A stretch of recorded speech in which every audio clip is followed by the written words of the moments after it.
Verdade, imparcialidade. Começa agora o programa A Hora da Verdade. A apresentação Carlos Frederico Gomes. Olá, amiga cidade, estamos iniciando mais um programa A Hora da Verdade na sua TV Mais Canal 15 da Multiplay e na sua Litoral TV Canal 5 da NET. Nós temos que falar sobre responsabilidade. O gancho é esse. Eu estou muito preocupado e muito, a palavra correta é decepcionado com o meu país, mas muito decepcionado com o meu país. Às vezes eu fico pensando, eu critico as pessoas eu fui para fora do país, passei 2 anos. Eu critico muito quem vai embora e dá adeus ao nosso país aqui. E não tem saudade, mas eu acho que o brasileiro está para isso mesmo, sabe? Para ir embora.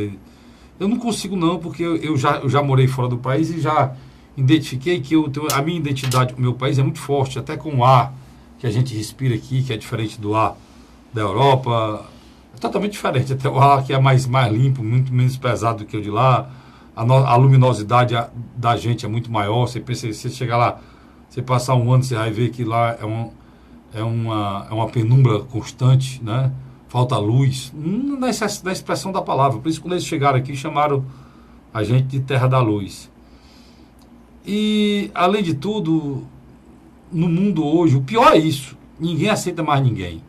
Houve a globalização do dinheiro, o dinheiro é bem aceito, as empresas entram dentro dos países e mudam até a legislação de cada país, passam por cima da legislação existente desses países, que é o caso do Uber, dando exemplo para você. O Uber é uma plataforma digital, como se chama, é um aplicativo que destruiu todas as leis municipais que regem o uso do espaço urbano, os códigos de postura dos municípios, foi tudo destruído em todo o Brasil e no mundo todo. Aí, quando é capital, quando é dinheiro, quando é interesse, quando é empresa, existe a globalização. Mas essa mesma globalização não funciona para os seres humanos. Os seres humanos pobres são barrados à entrada nos países ricos. São barrados, presos e deportados. Barrados, humilhados, presos e deportados. Se você tiver 2 filhas ou parentes suas, moças, e vão querer viajar para um país da Europa, chega lá, primeiro olhar que eles têm, que eles colocam uma cabeça sobre elas como se elas fossem prostitutas. É assim que eles pensam, né? Se não tem dinheiro, eles questionam. Se tem dinheiro, eles querem saber de onde veio. Então, eu estou dizendo tudo isso para chegar num ponto. Apesar da gente gostar muito do nosso país, apesar de tudo isso que eu estou falando, o mundo não aceitar mais ninguém, está difícil viver no nosso país. A gente gosta do país, pode até pensar em ir embora, mas ninguém vai aceitar lá fora. O mundo hoje, essa discriminação do lugar é uma coisa muito séria, a xenofobia, mas está difícil viver no nosso país. Está muito difícil, porque são governos incompetentes, irresponsáveis, que não respeitam a cidadania, que usam, que mentem. É um país hoje em que a intolerância é a marca principal, a tristeza. É um país sem rumo, sem horizonte. Olha, essa semana, segunda-feira, morreu aqui em Fortaleza mais uma vítima, até que o nome dela aqui, uma professora universitária, Edilene Ribeiro Batista, 50 anos de idade. Morreu vítima do vírus dessa gripe H1N1. O que é que eu estou querendo falar sobre isso? Irmão, nós só pagamos. Você só paga. Eu só pago. Não, o cara funcionário público recebe algum dinheiro do governo. Tem nada a ver. Outra empresa fatura para o governo, tem nada a ver. Isso aí é o trabalho de cada um. Eu estou falando que você, como cidadão, mesmo sendo funcionário público ou trabalhando até para o próprio governo, você paga todos os seus impostos sem pagar. Se não pagar, nada anda. E você começa a pagar imposto na hora que você acorda. E termina de pagar imposto nunca mais. Na hora que você nasceu pagando imposto. Alguém pagou por você. E você cresce pagando imposto e você morre pagando imposto. No Brasil, mais do que em qualquer outro lugar do mundo, porque além de tudo que você compra, o imposto está embutido, você paga imposto em todo sentido. Tem empresa, você paga vários impostos. Se você é funcionário público, além do que você paga nos seus impostos normais, nas compras diárias suas, você paga na fonte. Se você paga na fonte, não é suficiente, você tem que declarar e pagar mais. E por aí vai. Mas você não recebe nada, coisa alguma. Não é possível você me convencer, ou o governo querer me convencer, que esse governo que está aí, os outros que passaram, não sabe a data correta para vacinar a população. Sabe. Por que é que a vacina chega e chega de forma atrasada, chega em quantidade pequena, quando a população do Brasil é conhecida? Nós temos um instituto de pesquisas, que é o IBGE, que atualiza essa população de forma qualitativa, aonde moram, a idade que tem, a faixa etária, quem são, idosos, crianças, adolescentes, adultos. O governo tem todos os dados e é incapaz de fornecer uma vacina na hora e no momento certo. Será que nós brasileiros não temos direito disso, não? Nós temos que começar a questionar essas coisas. Aí, o mesmo cidadão que morre por falta de uma vacina, o parente dele é o mesmo que assiste a televisão e vê aqueles dutos, né, de dinheiro que passa nos jornais, né, nacional, jornal da Band, jornal da grande mídia, da quantidade de dinheiro indo para o ralo da corrupção, tirando da saúde, da educação, direitos essenciais para a vida humana. Pior, o governo ainda respeita a lei, o Ministério Público se faz de moco, se faz de surdo, se faz de cego, porque ele não fala nada, ele não escuta nada, certo? Ele não vê nada. O nosso artigo 5º da nossa Constituição, qualquer menino sabe, a Constituição brasileira é signatária da Declaração dos Direitos Humanos Universais, e no artigo 5º, como é de praxe, todos os países, diz que todo cidadão brasileiro ou estrangeiro que aqui viva, todos os cidadãos brasileiros são iguais perante a lei, independente da situação que ele esteja, seja rico, pobre, branco ou preto, de cor, situação financeira, seja o que for.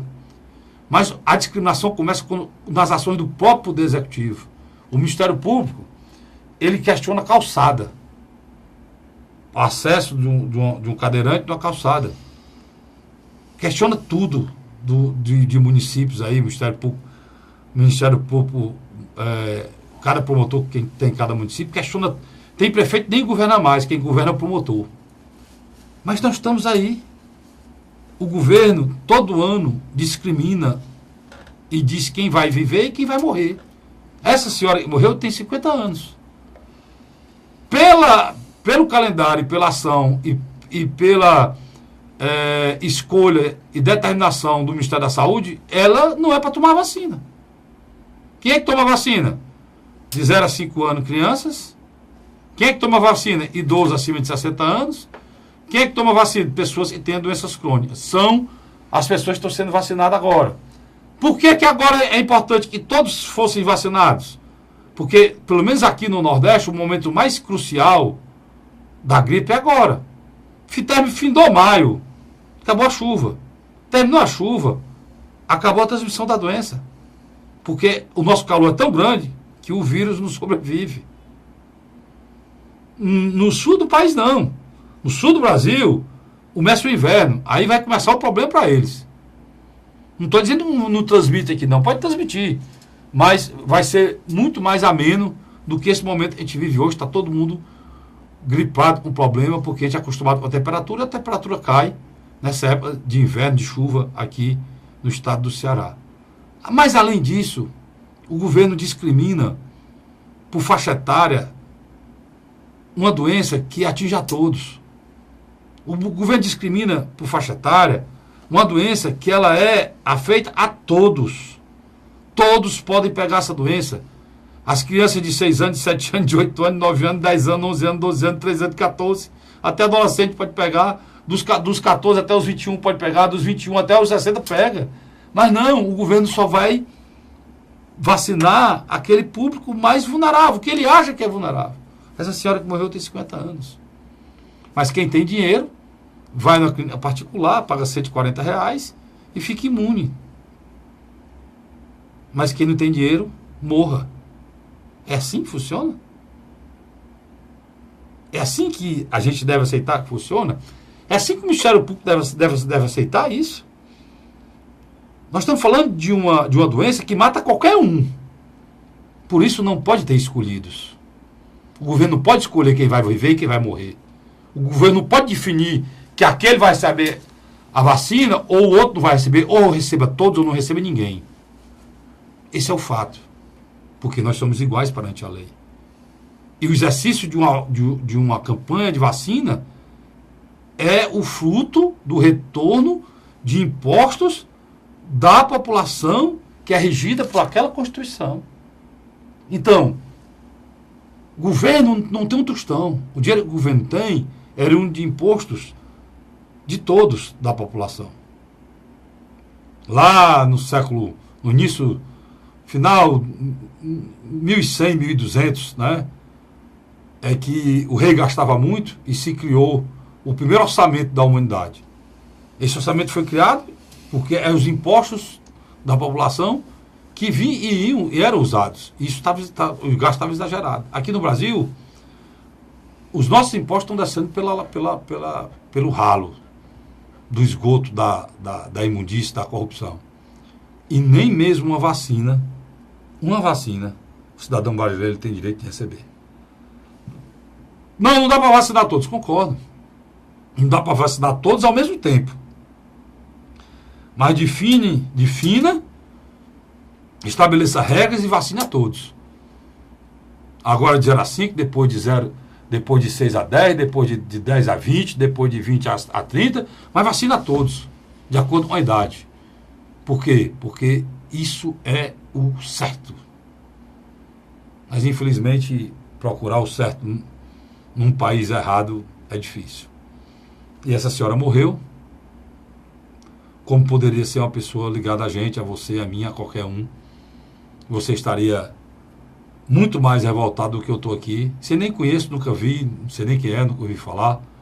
Mas uma senhora que morreu, se tivesse tomado a vacina, estaria viva. Mas mesmo que essa vacina, que ela tivesse procurado essa vacina, ela não teria tomado porque não está na faixa etária definida pelo governo.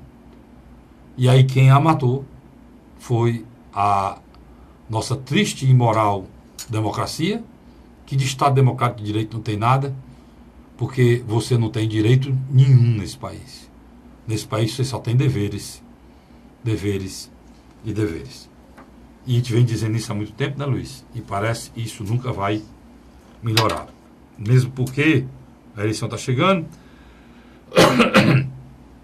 e ninguém está discutindo nada, né? E realmente importa a cidadania, né?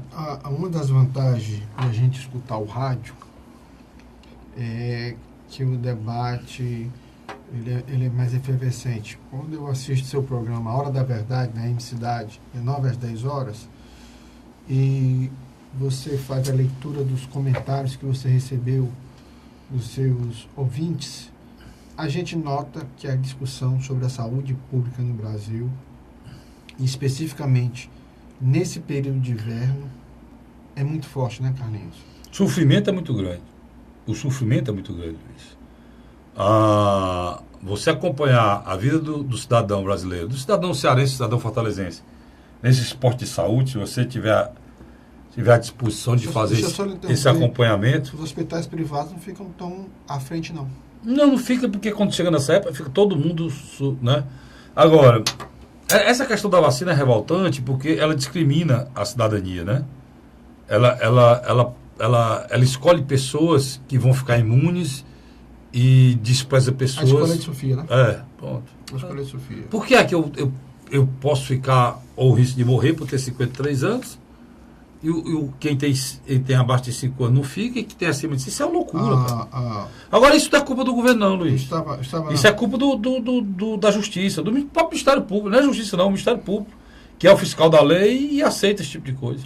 No dia 30 de abril eu estava na fila do cinema, já perto de comprar meu ingresso para assistir o filme.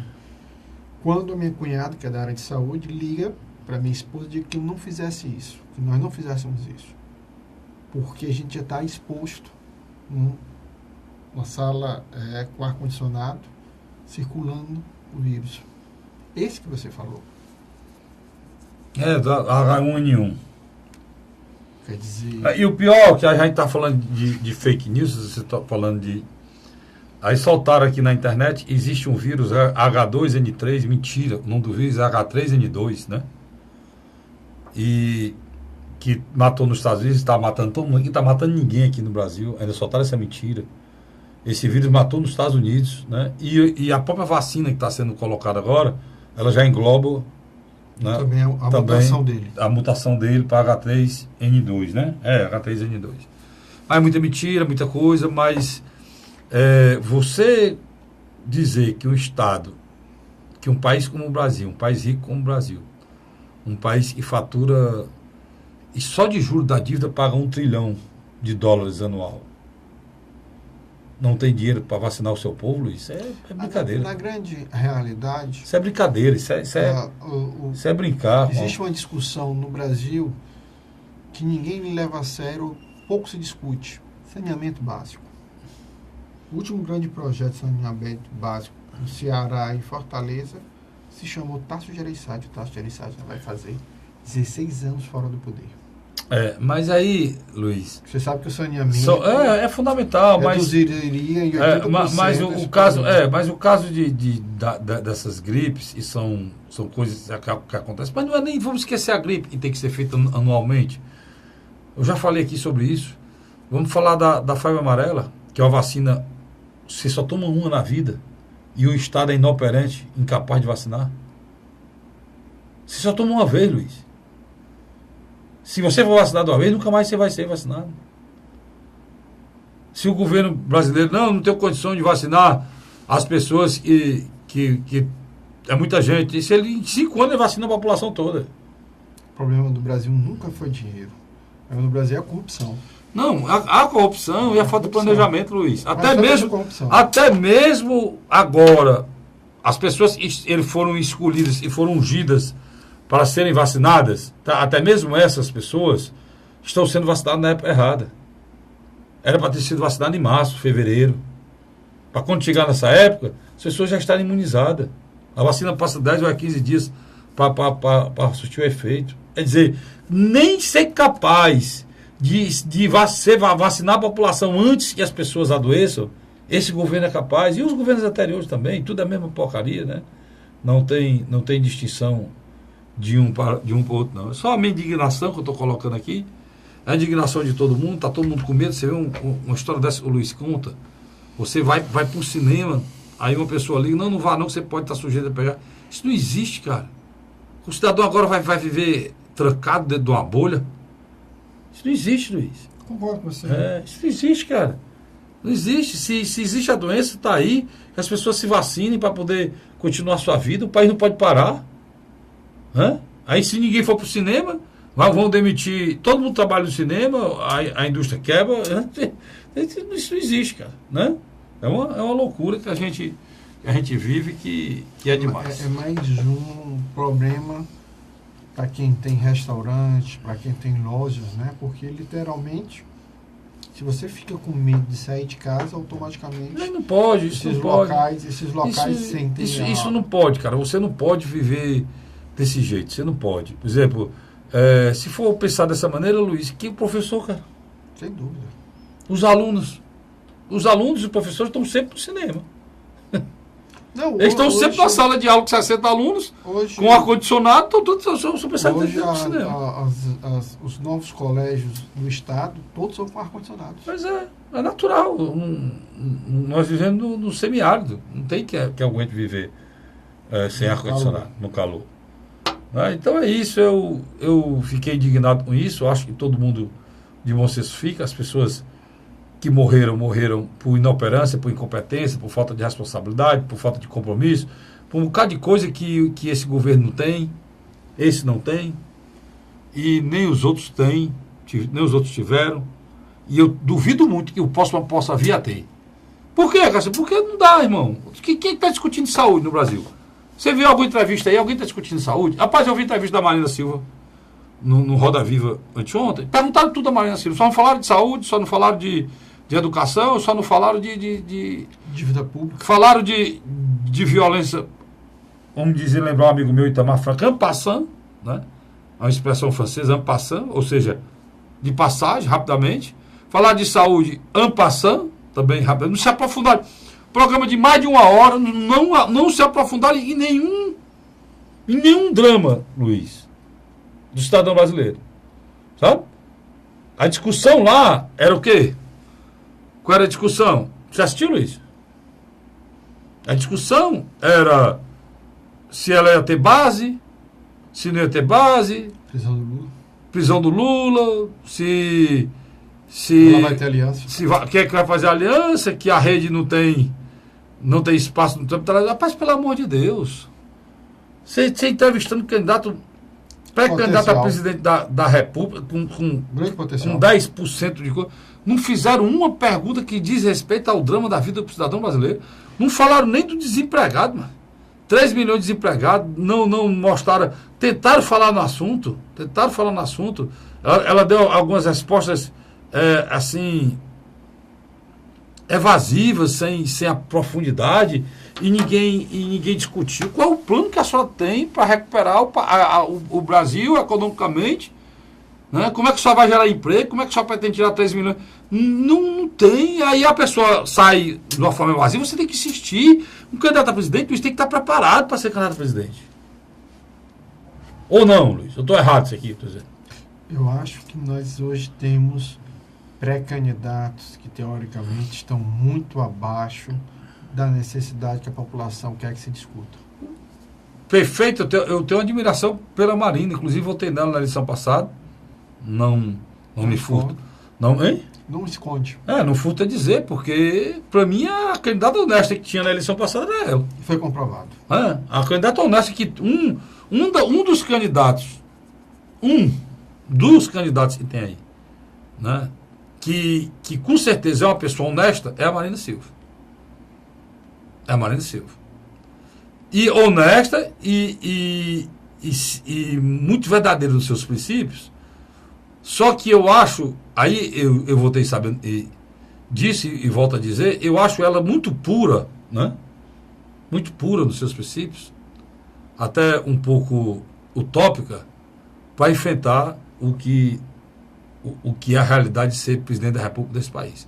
Mas eu acho que o Brasil tem que pensar mesmo em pureza, tem que pensar mesmo em mudança, tem que pensar mesmo em outro tipo de parlamento, é o que ela está apostando, né? Para poder a gente sair da situação que a gente está.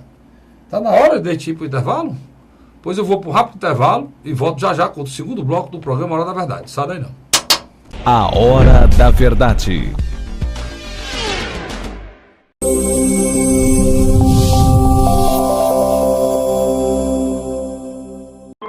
A Assembleia Legislativa começou a campanha Ceará Sem Drogas. A discussão vai ser levada para todo o estado, prevenindo a população e buscando soluções para resolver o problema. Participe da campanha. Juntos ficamos mais fortes para combater essa verdadeira tragédia que destrói famílias, futuro e muitas vezes a própria vida. Ceará Sem Drogas, uma luta de todos nós. Assembleia Legislativa do Estado do Ceará. José de Arimateia, Uruoca. Acordo 8 horas, 9 horas, aí carrego o carro e vou lá pegar água. Aí sai distribuindo os comércios. Estrada dessa, para gosto de você andar. Você não gasta pneu, tem economia no bolso e anda rápido. Sertanejo pega uma estrada boa, fica feliz, fica contente. Assim como o trecho que liga Uruoca a Martinópole, o governo do Ceará está fazendo mais de 1.000 quilômetros de estradas mais importantes da vida de muita gente. Governo do Ceará.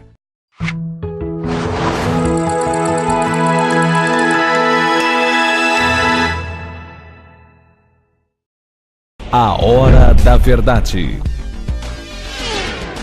Estamos de volta agora com o terceiro. Não, com o segundo. Não, o segundo. Não, com o terceiro, é o segundo, cara. O segundo bloco do nosso programa A Hora da Verdade, na sua TV, mais canal 15 da Multiplay, e na sua Litoral TV. Na sua Litoral TV. Canal 5 da NET, certo? E Luiz, estou aqui com uma decisão tomada agora, nesse instante, há poucos minutos, que o Toffoli será o relator do pedido para retirar a ação contra Lula de Moro. Ou seja, Pedido da defesa, né? a ação sobre o... Primeiro, tirar as testemunhas, né, Luiz? Agora... Não, tentaram. Tiraram, pô. Não, ele não- Os depoimentos da Odebrecht Tentaram invalidar. não podem mais ser usados pelo Moro. Ele que disse que tem outras provas. Tem outras provas. Agora querem tirar a ação, querem tirar o processo da mão dele. E para mim retirou, Luiz. Toffoli. Quem foi sorteado? Toffoli. Para mim retirou. Tirou não? Há uma grande chance. Diga aí, sobre... na minha avaliação, diga. Na sua avaliação, tirou ou não tirou? O Toffoli, todo mundo sabe que é alguém pró Luiz Inácio Lula da Silva. Ele era que antes? Advogado? Advogado. De quem? Partido dos Trabalhadores. Então pronto, sem dizer mais nada. Então, a gente já sabe que é só do sítio, a do Instituto Lula, não? Eu acredito que, no caso, ele se sair de Curitiba, sai tudo. Será enviado para São Paulo. O que é que você acha aí? Me dê sua opinião. Cara, Frederico, o processo do Lula já está se tornando enfadonho e cansativo. Todo dia um mantra por parte de alguns setores da esquerda de dizer que Lula é um preso político. Do outro lado, você tem os setores mais conservadores dizendo que Lula, além de ser um preso político, já devia estar respondendo à cadeia há muito tempo. E outros membros já deveriam estar lá também. Uma coisa é certa, Toffoli e a segunda turma sempre teve interesse de soltar Lula. O telespectador compreender, o Supremo Tribunal Federal é separado em duas turmas. A segunda tem lá a favor do Lula Lewandowski, Gilmar Mendes, Marco Aurélio. O único que se coloca contra os posicionamentos desses quatro é o Edson Fachin. Mas é voto vencido lá. É voto vencido. Do outro lado, a Procuradoria-Geral da República, em síntese, Raquel Dodge, aceitou tanto a delação de Antônio Palocci e agora de quem, Carlos Frederico? Ela aceitou uma delação teoricamente muito mais forte do que do Palocci, Renato Duque. Pois é. Ex-diretor da Petrobras, que já abriu o verbo dizendo que sim, Dilma sabia e ela e Manteiga estavam envolvidos até o pescoço no processo. Foi bom tu falar sobre isso, Luiz, porque tem Deixa eu só lembrar Pois coisa. não.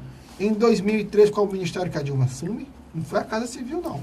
Ministério de Minas e Energia. Pô, o primeiro dela foi Minas e Energia. Quem é que controla Minas e Energia? Controla o quê? Petrobras. Petrobras. Deixa eu te dizer uma coisa. É importante dizer isso. Inclusive a questão lá daquela refinaria lá de Pasadena, foi na época que ela era ministra, né? E foi autorizou a compra. Deixa eu lembrar uma coisa aqui, Luiz. Nessa delação do Palocci foi exposto muita coisa. A gente não falou aqui ainda sobre isso. Uma delas, e principal, é que o governo do PT e o presidente Lula, o PT do presidente Lula, onde foi candidato a primeira vez à presidência da República, ele recebeu recurso da Líbia, de Muammar Gaddafi, ex-ditador libanês, sanguinário ditador libanês, de passagem, que foi morto lá pela Revolução lá da década, em 2011 para 2012. Pois é, e lá naquela primavera árabe, né? E ele foi morto, decapitado, né, pela população e tudo. Estrupado. Fizeram o diabo com ele lá. Eu sei o seguinte, onde é que eu estou querendo chegar? Estou querendo chegar ao seguinte, essa coisa é tão séria que o Palocci disse que ele recebeu $1 milhão e detalha como recebeu esse recurso. E que terra é esse, Castilho? Todo mundo recebeu tanto dinheiro que esse dinheiro é o fim do PT. Porque se isso for comprovado juridicamente, juridicamente, para você entender o seguinte: nenhum partido pode receber um dinheiro de doação estrangeira. Por quê? Porque isso atinge a soberania nacional. Se fosse assim, qualquer país, de qualquer parte do mundo, influenciaria na eleição aqui e passaria a mandar no nosso país. Atinge diretamente a soberania nacional. Um país como, no caso, a Líbia, se ela deu dinheiro aqui, ela tem influência sobre o nosso país, porque o governante foi eleito com o dinheiro deles. Angola, Moçambique. Por aí vai. É o que os países da África sofrem o tempo todo, a influência dos outros. É o que sofre também lá aquela questão lá do governo sírio, lá do governo libanês, lá do governo iraquiano, iraniano, com a interferência militar e a interferência financeira de outros países lá e destruir os países desses. Então, se for provado que o PT recebeu e o presidente Lula recebeu recursos do ditador Gaddafi, o registro do PT é suspenso. Para você ter ideia do tamanho disso, tá certo? Ninguém sabe se vai chegar a esse ponto. Não, mas o processo está correndo. Mas foi a grande discussão. O processo está correndo. Foi a grande discussão, não foi, Luiz? O processo está correndo. Dessa semana foi a grande discussão. Na realidade, como teve a delação do Palocci, do Renato Duque, ninguém está se atentando à discussão que está hoje no Tribunal Superior Eleitoral, onde partidos como PT, partidos como PP, Partido Progressista, não só tem que devolver dinheiro, como também eles correm o risco da sigla ser... Perdeu o registro. Perdeu o registro. Quer dizer, é uma situação mais grave do que a gente possa imaginar. Uma coisa interessante que está acontecendo no meio de todas essas delações. O ex-governador da Bahia, provavelmente candidato a deputado federal, hoje é secretário estadual, Jacques Wagner. Ele não pode ser mais secretário, não, Luiz. Sim, desculpa. Se ele for candidato, deve ser ex-secretário. Ex-secretário. Desculpa. Tinha que sair. Desculpa o lapso. Ex-secretário estadual. Ele deixou bem claro, Jacques Wagner, ex-governador da Bahia, falou uma coisa que me chamou a atenção. Está na hora de o PT pensar seriamente em apoiar Ciro Ferreira Gomes. Pois é, eu vi essa declaração. Tem alguma coisa por trás disso? É sincera essa declaração, Luiz? Acho que é sincero. O Jacques Wagner é um político experiente. A gente já tinha falado disso aqui, né? Já, nos dois programas anteriores. Ele tinha falado, para ser mais exato, você falou. Você falou que ele e o Haddad é quem tinha esse pensamento dentro do PT. Assim como também o PT do Rio Grande do Sul. Também tem Tasso Genro e Olívio Dutra e um senador que você gosta muito. Paulo Paim. Eles têm uma noção que acha que o partido pode ficar imobilizado em função do ex-presidente Luiz Inácio Lula da Silva. E agora, com essa história da delação do Palocci, ainda mais, né, Luiz? Renato Duque, principalmente. E do Renato Duque. Renato Duque era... O Renato Duque está preso ainda, né? Ele não fez delação, não, né? Não, já foi autorizado. Não, mas quem fez a delação e já foi solto foi o Severo. Teve outro que fez a delação também, já foi solto. Eu acho que preso mesmo só tem ele e o Vacari, aqueles primeiros foram presos, né? Com certeza, mas pelo estado de saúde dele, ele topa em qualquer coisa sair logo dessa situação nefasta. Uma coisa é certa, Carlos Frederico. Quando você vê uma figura como o ex-governador da Bahia, Jacques Wagner, declarando que o PT tem que abrir mão da cabeça e apoiar uma candidatura de um outro partido, co-irmã e de preferência Ciro Gomes do PDT, porque eles têm pesquisa qualitativa e quantitativa, eles sabem que o capital político do Lula, depois que ele foi preso, a tendência, Carlos Frederico, é cair, é perder. Mesmo nessa última pesquisa do Datafolha, o Datafolha já deu uma queda para o Lula de 7%. Provavelmente foi bem maior do que esse 7%. E outra coisa, uma parte da população já compreendeu que o Lula não é candidato. Agora, na minha visão, eu vejo que literalmente o cavalo selado está passando na frente do Ciro Gomes. Se o Ciro Gomes conseguir unificar toda a centro-esquerda ao redor dele, eu não tenho dúvida, ele consegue chegar ao segundo turno. Outra coisa, Ciro tem demonstrado um certo equilíbrio quando discute questões tanto na área econômica como na área social. Se distancia do discurso do Partido dos Trabalhadores na área econômica, fretando com algumas aberturas de mercado, mas ao mesmo tempo ele deixa claro que o Estado tem que intervir para melhorar a situação da população mais pobre. Isso é uma necessidade. Na semana passada a gente analisou aqui que está havendo uma união. Agora forçada. Está havendo uma união aí, estão forçando a união de candidaturas que não iam dar em nada, né? 3 candidaturas que não sei no canto nenhum. Que é o da centro-direita lá, que é o próprio Michel Temer, o próprio Geraldo Alckmin. O Geraldo Alckmin, o ministro Henrique Meirelles. Chamaram para dialogar Gilberto Kassab. Estão chamando também Rodrigo Maia. Nós estamos falando do DEM, PSB, PMDB e PSDB. Né? A centro-direita e vão sair com a candidatura. Um pouco à esquerda, centro-esquerda, tem 2 candidaturas que estão dando o que falar, né? Que é a do Ciro e a do Joaquim Barbosa. Mais à esquerda, que é a Rede Sustentabilidade, tem a candidatura da Marina, que eu acho que aí não vai ter possibilidade de unir com ninguém. Acho que ela está querendo ir até o final. Mas é um nome de muita força, de muito peso, mas tem um problema muito sério. Não tem tempo de televisão, não tem exposição na mídia. E isso, quando a campanha começar, é um desastre. Mas já há setores da própria rede que já começam a ventilar que ela se aproxime de Joaquim Barbosa. Pronto. Então, há a possibilidade da união, que foi o partido que ela foi candidata na eleição passada. Exatamente. E se você unir Marina e Joaquim Barbosa, é uma chapa fortíssima. Eu acho que já estaria no segundo turno. E na direita tem o Bolsonaro. Né? Mais isolado ainda, né? E aí restou quem? Restou a esquerda da situação, há pouco tempo atrás, era a esquerda que está na situação, que era o PT. Então, o movimento natural de união do PT seria com o Ciro. Eu acho que não é para e o PCdoB, que é a Manuela Dávila. Então, são os 3 partidos que têm, dentro desse movimento, que tem que fazer algum movimento para tentar realmente um projeto que possa ter um sucesso, né, Luiz? Porque eu vou te dizer uma coisa, se não ganhar essa eleição para presidente, já perdeu, foi um desastre da eleição para prefeito, né, Luiz? Perderam varridos do mapa das prefeituras do Brasil. Você teve um prefeito com Fernando Haddad, que teoricamente não foi um mau administrador, mas literalmente ele teve menos votos em 2016 do que no primeiro turno de 2012, quando ele chegou a disputar. Mas como o desgaste do PT era violento nas eleições passadas. É violento ainda. Nas eleições passadas e se reproduz aqui agora. A única saída para o PT, para se refundar, é uma candidatura que consiga realmente ter a peso de chegar à eleição, que seria a do Lula.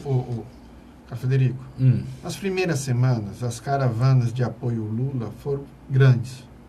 Já começa a minguar. Até o acampamento que era sustentado por doação, o dinheiro já está sumindo. O Lula... Inclusive tem cobrança, né? O Lula já sentiu que ele só vai receber os advogados e a família. Nesse aspecto, o Ministério Público, a juíza que cuida do caso lá específico, ela é muito dura. Ela barra mesmo. Não é que ela seja dura, Luiz, é porque ela dá ao Lula o direito que todos os presos têm, tá? Nem mais nem menos. Nos outros presos só recebe os advogados da família, pô. Sem dúvida. Você não pode transformar um presídio no comitê. Não, e uma cela de privilégios. Seria uma cela de privilégios em detrimento da Constituição brasileira. A afronta a lei de execução penal. Não é nada a favor nem contra o Lula. É porque você respeita o Estado Democrático de Direito ou você não tem. Eu dizia, ó, se o Lula se não acontecer nada, o Lula não for julgado, não acontecer nada, ele não é mais. Eu não chamo ele. Disse aqui para você. Que eu não chamaria mais ele de ex-presidente, eu chamo ele de rei. Porque o rei está acima da lei. O absolutismo é que está acima dos outros poderes. Então, ele seria um rei. Não sei. eu não sei se é verdade, que está pronto já uma decisão para que daqui para o dia 10, né? Tem algumas coisas, ele seja solto, né, Luiz? Não sei se vão conseguir, a pressão popular também é muito grande. No caminho inverso, na não soltura do mesmo. Então, o que eu acredito que vai acontecer?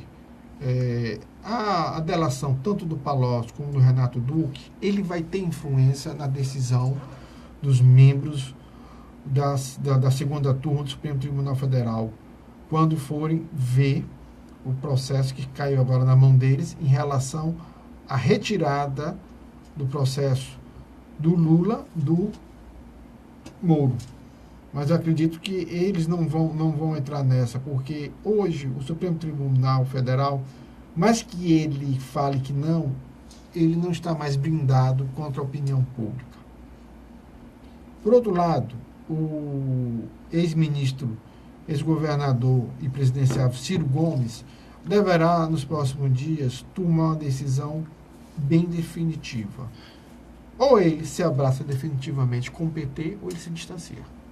Se ele se abraçar agora, até os estragos que vão acontecer ao Partido dos Trabalhadores serão amenizados. Se ele se abraçar agora, ele vai também abraçar o desgaste, Luiz. Vai. Uma coisa, Luiz, você está preso, está processado por corrupção e o seu partido quiser me apoiar. Outra coisa, eu estar preso junto, você apoiando e você fez. Há uma diferença, né? É a diferença. Se o partido quiser apoiar o Ciro Gomes, porque acho que o Ciro Gomes carrega com ele toda a proximidade programática, não é pragmática não, programática de pensamento ideológico para o país, é uma coisa.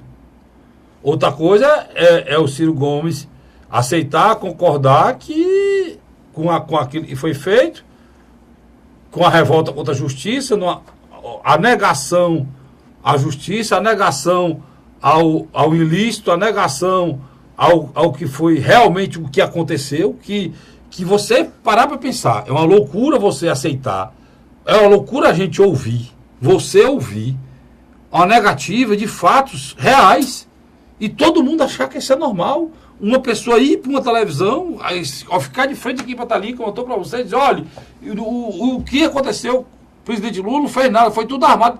Irmão, esse caso da Petrobras, esse caso da Lava Jato, BNDES, Petrobras, Irmão Batista, se for triplex, se você for falar de tudo roubo que tem nesse país, esse país já recebeu bilhões, de forma concreta, que você conta. As cédulas estão no banco, estão custodiadas pela justiça. Nós aqui já recebemos, no Rio de Janeiro recebeu dinheiro de volta de corrupção, feita nesse esquema, para pagamento de pessoas. O dinheiro já saiu lá da Suíça, já voltou para cá para pagamento de pessoas. No Rio de Janeiro teve... No Rio de Janeiro, então, não seria aceitável que a imprensa brasileira aceitasse uma criatura como a Gleice Hoff vir para a televisão e dizer que é mentira, fatos, cara. Ela já réu. Você dizer que houve coisas que aconteceu, que exageraram, mas você dizer que não houve nada, você não ouviu de nenhuma pessoa do PT com dignidade de vir para a televisão, repetir isso aqui 1000 vezes, dizer, pai, nós erramos por isso. Aí eles ficam nessa história de dizer que não fizeram nada. E do outro lado fica o pessoal do Bolsonaro abrindo a boca dizendo que o roubo começou com o PT, que nunca houve roubo, e o Lula que é o ladrão. Outra mentira grande. Esse processo de eleição no Brasil, dessa forma mafiosa, dessa forma perniciosa, promíscua que é feita no Brasil, é feita há muitos anos.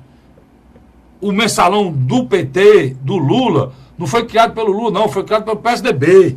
E essas verdades é que precisam vir à tona, Luiz. E as pessoas terem a humildade de aceitar o que é verdadeiro e passar a discutir daí para frente o que é certo e o que é errado. Não querer transformar mentiras em verdade e verdades em mentiras. Que é o grande problema hoje, né, Luiz? Eu concordo com você. Que é o grande problema hoje. Eu tenho que ir para o intervalo, mas pedir que você não saia daí não, porque hoje, vamos para o terceiro bloco, e antes de falar das coisas da política local, nós vamos falar da decisão de quarta-feira agora, faltando só um voto, e adiaram. Sabe, essas canalices, essas coisas que fazem na justiça brasileira, não sei, falta um voto. Por que não termina, né, Luiz? Mas já literalmente... Mas, Luiz, se não terminar, não sai o resultado do acordo, Márcio. Você entendeu? Se não sai o resultado do acordo, não tem solução. As pessoas continuam tendo fórum privilegiado, cara. Nós estamos falando do fórum privilegiado, que está sendo votado, foi votado lá no Supremo Federal, está sendo, né? Porque falta um voto para terminar, enquanto não terminar, não tem decisão. Vai ter uma nova reinterpretação da lei. Mas vamos falar sobre isso aqui já, no próximo bloco. Sai daí não. A Hora da Verdade.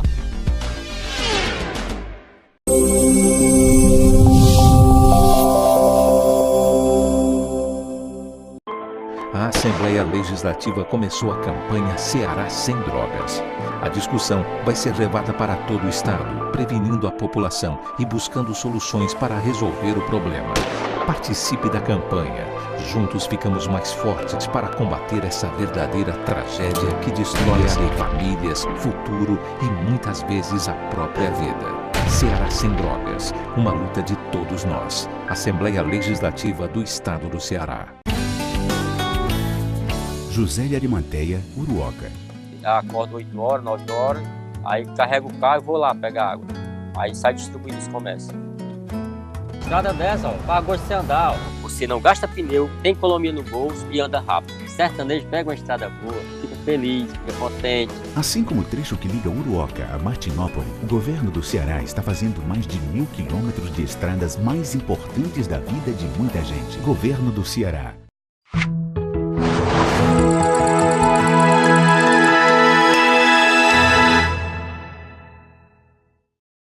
A Hora da Verdade.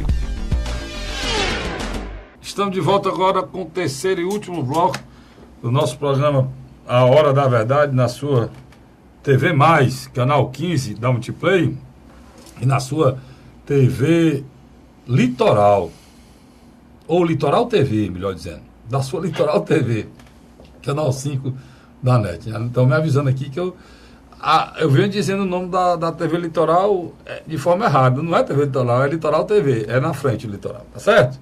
Mas, tanto faz.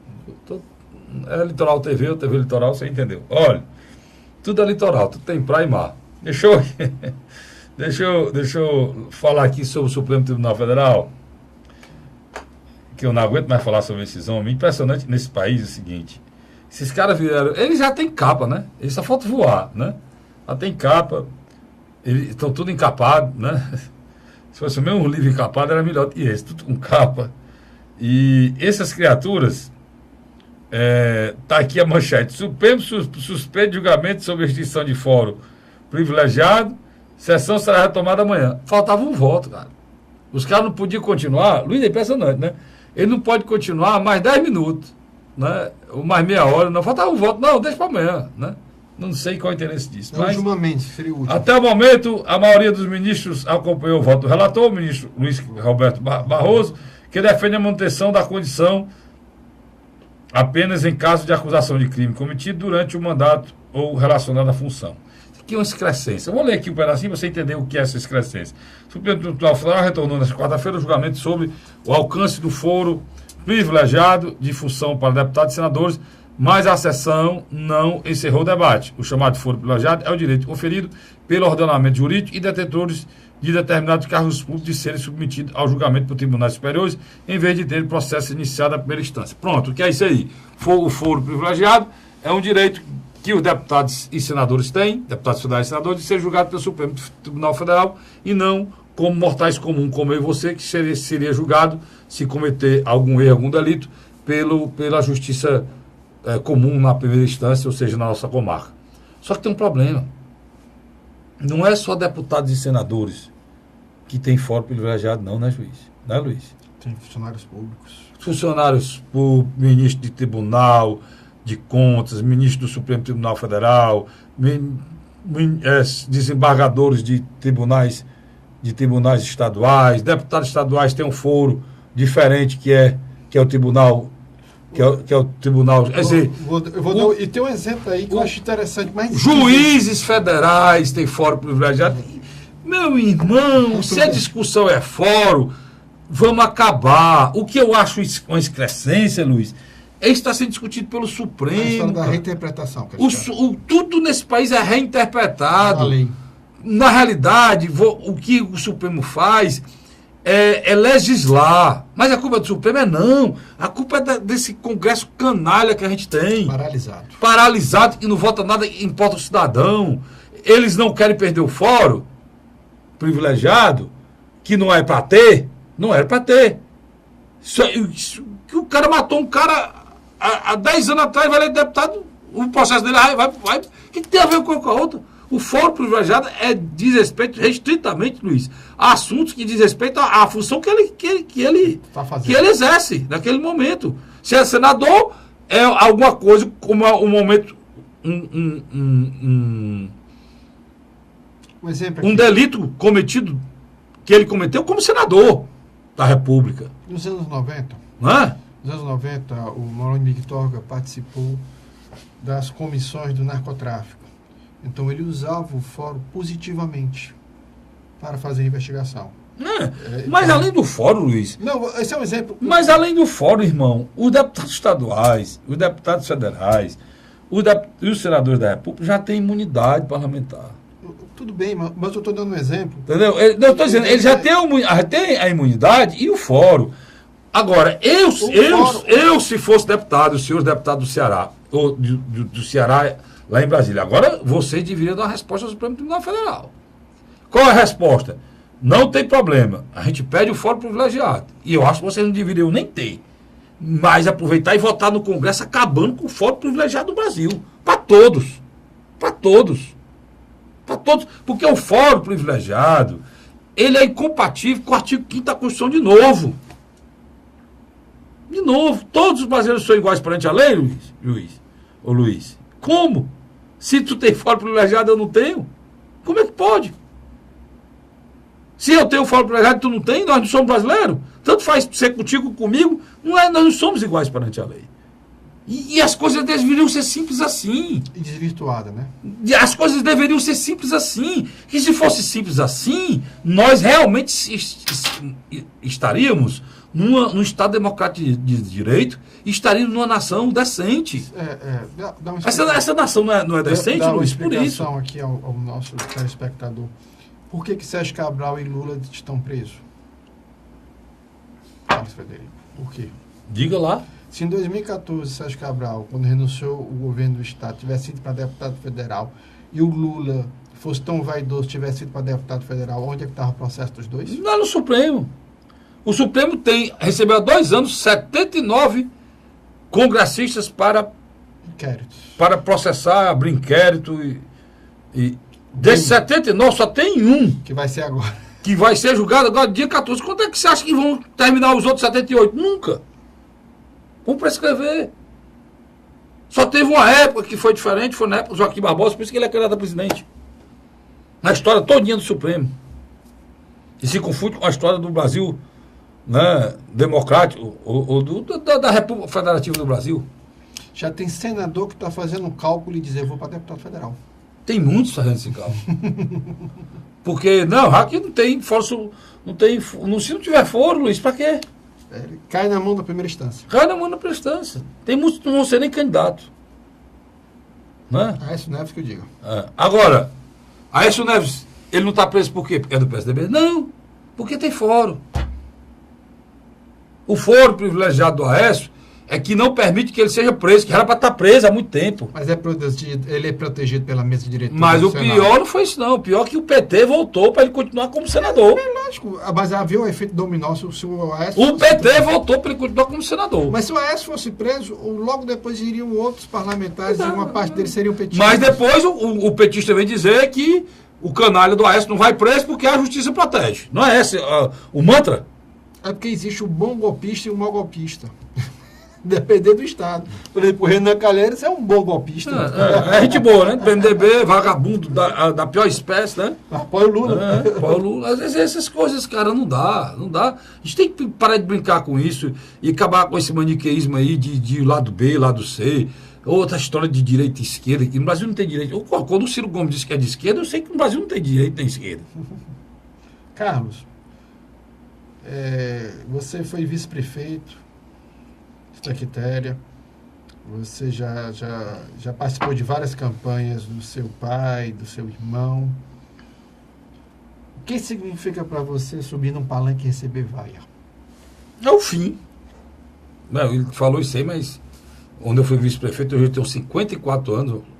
Eu fui vereador do município de Santa Quitéria, onde eu tinha 24 anos, e fui vice-prefeito 30 anos atrás. Quando eu tive 28 anos. Né? Faz quase 30 anos, quero nem conversa com político, me afastei completamente, justamente, Luiz, porque não dá para contemporizar, a gente não é aceito. Não é aceito. As pessoas de bem na vida pública, elas são deixadas de lado, alijadas do processo, são perseguidas. Eu não era vereador, não recebia salário, porque era da oposição, a inflação era mais de 100% ao mês, eles passavam 7 meses para me pagar, não tinha salário, porque naquele tempo não passava do Odécio para a Câmara, o prefeito pagava, quem era do lado dele, e não fosse, não pagava. Onde eu fui vice-prefeito, eu não recebi o meu salário de vice-prefeito, e o prefeito deixou de pagar para não me pagar, porque eu não concordava com as coisas que estavam sendo feitas lá naquele momento. É porque você era gerido antes da Constituição de 88. Não, já com a Constituição, mas eles não passavam. Não passavam.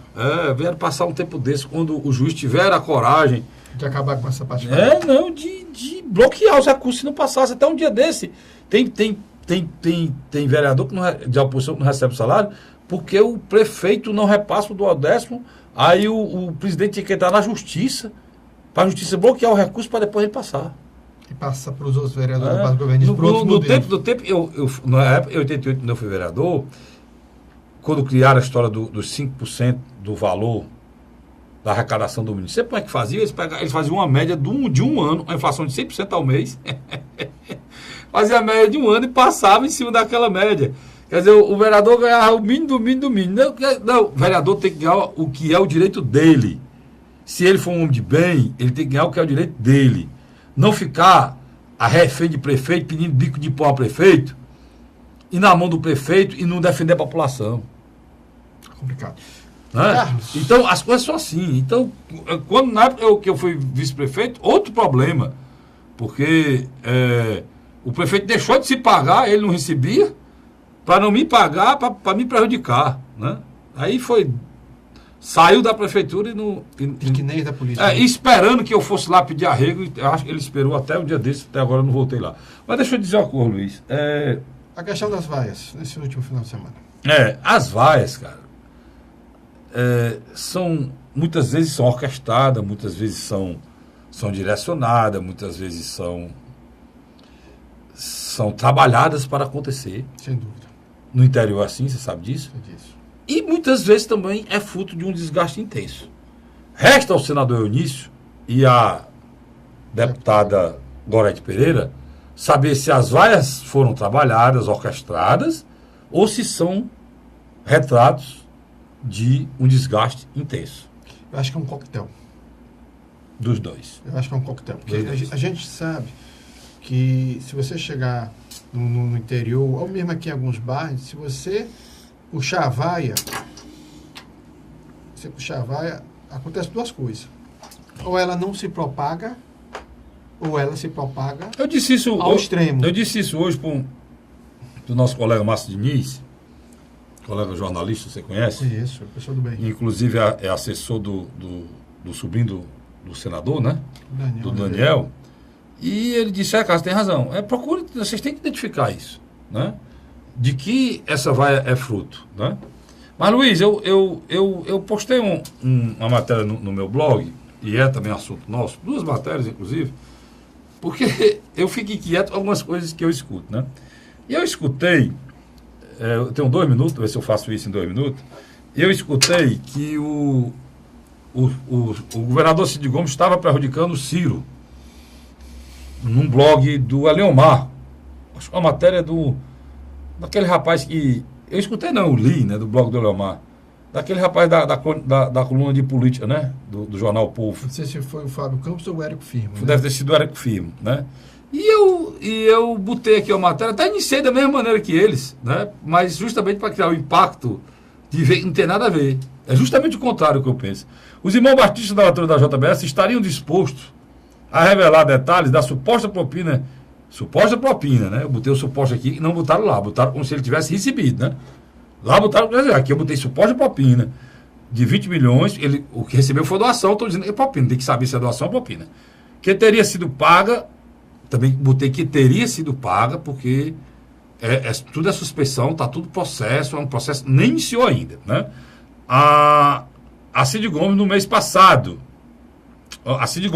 e no mês passado, a Justiça Federal mandou a Polícia Federal abrir inquérito sobre o caso. Então, mandou abrir um inquérito sobre o caso. Então, tudo é suspeição. Eles não botaram como suspeição, viu, Luiz? Mas eu tive cuidado de botar tudo como suspeição, porque aqui no Brasil está tudo ao contrário. Quem é denunciado é condenado e quem é condenado é inocente. É tudo aos avessos aqui.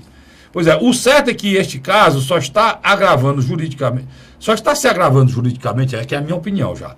E tendo repercussão nacional pelo fato de Ciro ser candidato ao Palácio do Planalto, com chances razoáveis de chegar ao segundo turno, como a gente falou aqui, né, Luiz? Na verdade, o seu irmão, Ciro, é um dos poucos candidatos que não tem denúncias e investigações formalizadas. Por conta disso, é que o ex-governador Cid Gomes teve sua vida vasculhada e sua reputação abalada, com denúncias potencializadas e requentadas diariamente para atingir Ciro. É o que eu penso. Que persegue quase como obsessão o sonho de ser presidente. O Ciro tem um sonho de ser presidente. Tem esse direito. Tem esse direito. Quase todo ano ele fala, não vai ficar triste. Aí desaparece da vida pública. Aí quando vai, aí volta de novo para ser candidato. E todo mundo sabe nesse país que quem não tem telhado de vidro se procura e se bota. Quem não tem rabo se arranja e se coloca. Agora E quem pagou o pato, que estava na vida pública, governando o estado de Ceará, era o Cid. E essa história veio justamente por inimigos pessoais deles. Esses caras aqui jamais queriam o Ciro candidato a presidente, os irmãos Joel e eu também fiz uma matéria sobre já a eleição, né? Um minuto que a gente faz sobre isso, que essa semana lançaram a candidatura do general, né? O general Teófilo. E há 32 anos, né? Eu lembro, aconteceu uma das principais mudanças na história política do Ceará, a eleição do então jovem empresário Tasso Gereissati para o governo do estado. Sua eleição não representava apenas a derrota dos coronéis, não. Era a renovação. Adversários com prestígio e tradição política. Mas, principalmente, o que o Luiz está dizendo, a promessa de um novo modelo de gestão que acabaria até com a miséria. Você lembra, Luiz? A promessa de acabar com a miséria do povo cearense. O jovem político derrotou o coronel Adalto, que tinha o apoio de um grande coronel Vigílio Távora, governante respeitado, até ali considerado melhor, honesto e competente. O mais respeitado, honesto e competente que o Ceará já teve, que governou esse estado, mas que infelizmente na época era chamado de força do atraso pelo simples fato de ser coronel. Na época foi isso mesmo.